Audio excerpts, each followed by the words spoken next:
Contacta's tone signal generator is a compact, handheld engineer's tool for hearing loop installations. When combined with a field strength meter, it allows measurement of hearing loop systems using multiple frequencies to verify the loop meets relevant standards. It is a battery-operated device, with the battery compartment on the back housing two AA batteries. There is a connection lead with an XLR plug on the end for connection to a loop driver.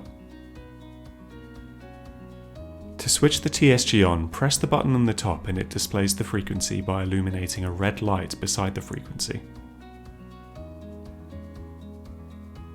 Pressing the button again scrolls through the various frequencies so you can select which one you wish to use.